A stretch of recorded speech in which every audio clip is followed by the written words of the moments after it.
Pembahasan video kali ini adalah tentang modal auxiliary verbs, oke, atau kata kerja bantu modal. Nah, yang termasuk dalam modal verb ini apa saja? Itu adalah can, could, will, would, may, might, shall, should, must, dan ought atau ought to ya, ditambahkan to seringnya.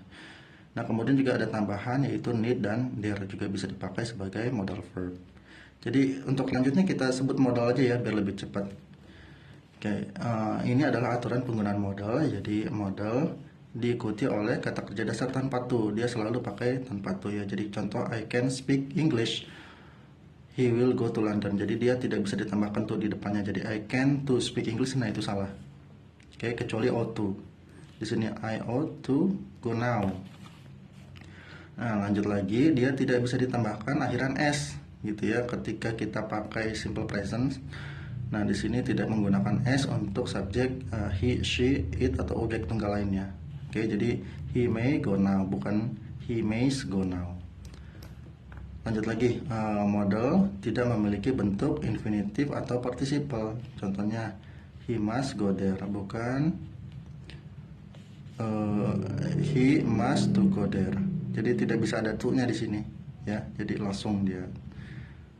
Lanjut lagi, modal auxiliary verb tidak menggunakan kata bantu do dalam kalimat tanya maupun kalimat negatif ataupun question type.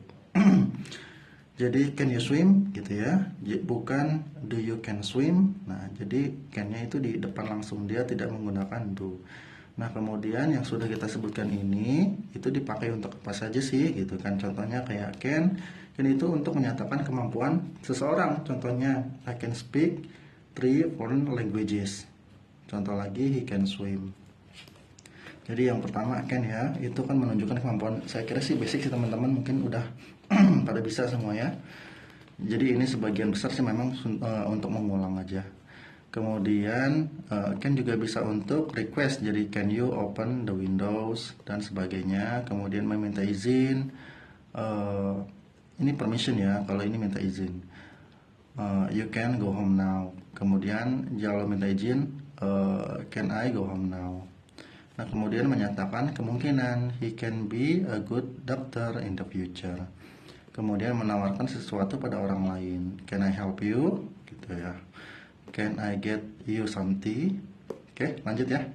Nah, kemudian could. Nah, could ini sih sebetulnya kan verb keduanya atau bentuk lampau dari si kata can. Dan dipakainya juga nggak terlalu beda sih sama can ini. Jadi untuk satu menunjukkan kemampuan ya di sini, kemudian juga bisa untuk meminta izin atau permission. Jadi sebelumnya sama ya, cuma tinggal diganti could aja. Jadi kan pakai can, ganti could aja. Jadi saya nggak perlu ulang ya.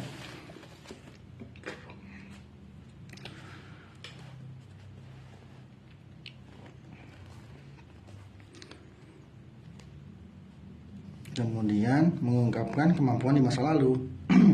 Karena ini kan verb duanya ya, atau bentuk pasnya when I was a child, when I was a small child I could swim. Kemudian kita lanjut aja ya di sini.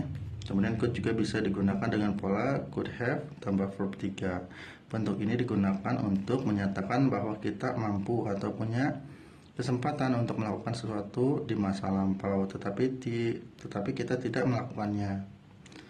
I didn't go out last night. I could have gone to the cafe, but I decided to stay at home. Jadi tadi malam saya tidak keluar. Saya bisa saja pergi ke cafe, tapi saya putuskan untuk tetap di rumah. Jadi sebetulnya hampir sama ya. Jadi could-nya. Kita langsung lanjut aja ya. Yaitu ke will. Nah di sini will ya. Will itu kan yang kita tahu artinya akan ya. Jadi dia bisa untuk prediksi, untuk juga rencana dan sebagainya. Nah, ini lebih lengkapnya ya. Jika kita memutuskan untuk melakukan sesuatu secara spontan, contohnya I am very thirsty, I will take you some water. Nah, lanjut lagi. Nah, ini untuk memprediksi apa yang akan terjadi pada waktu yang akan datang. Nah, ini ya. It will probably rain tomorrow. Nah, kemudian untuk mengungkapkan janji, melakukan sesuatu yang akan datang di waktu yang akan datang. I promise I will meet you next week. Nah, kemudian untuk meminta seseorang melakukan sesuatu, will you shut the door please, gitu. Oke. Nah, would juga sama. Would ini adalah bentuk pasnya dari will, jadi penggunaannya agak mirip-mirip juga.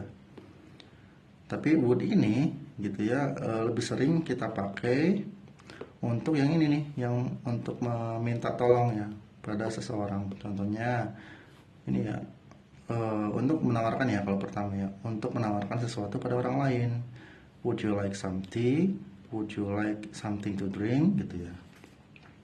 Kemudian bentuk pas dari will terutama dalam kalimat tidak langsung. Contoh ini kan direct ya. Direct dan indirect sebelum saya bahas sih sebetulnya, mungkin nanti di video selanjutnya. John said I will visit Bali. Kalau indirect, John said that he would visit Bali. Jadi ketika dirubah jadi indirect, will-nya berubah jadi would. Oke, lanjut ya. Kemudian kita ada may dan might. Kalau may itu kan bolehkah ya artinya. Jadi dia lebih dominan untuk meminta dan memberi izin. Contohnya, may I open the door? Bolehkah saya buka pintunya? May I go now? Apakah boleh saya pulang sekarang? Oke ya. Untuk selanjutnya teman-teman silakan dibaca sendiri. Nah, kemudian untuk menyatakan sesuatu yang mungkin terjadi pada waktu yang akan datang. Jadi ini kemungkinan ya. It may rain tomorrow, itu besok mungkin akan hujan. Ini juga sama sih sebetulnya, sama kayak yang di atasnya ini, menyatakan sesuatu kemungkinan atau possibility.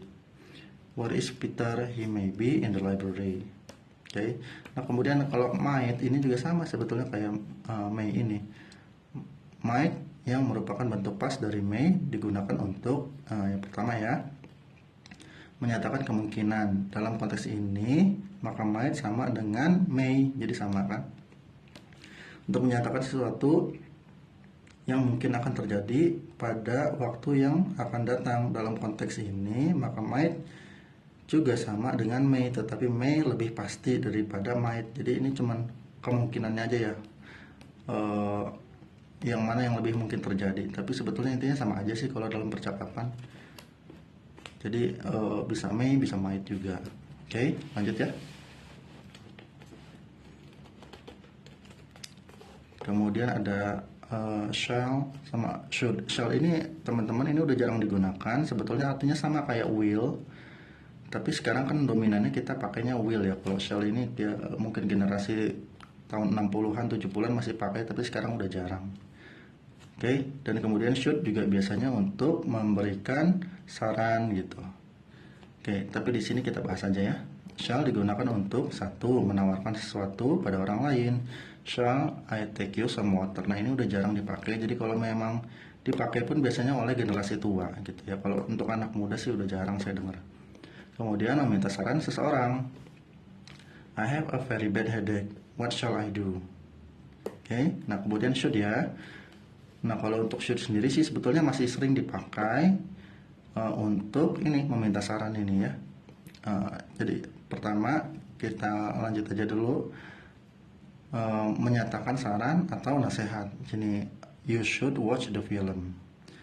You look tired. You should take a rest. Jadi gitu ya, untuk menyatakan saran atau nasihat.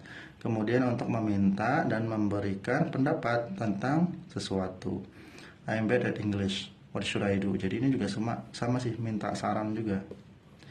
Menunjukkan kewajiban. You should pay the tax regularly. Ini kewajiban, lebih ke saran juga sih sebetulnya. Memang lebih banyak dipakai dalam memberikan saran kalau should ini.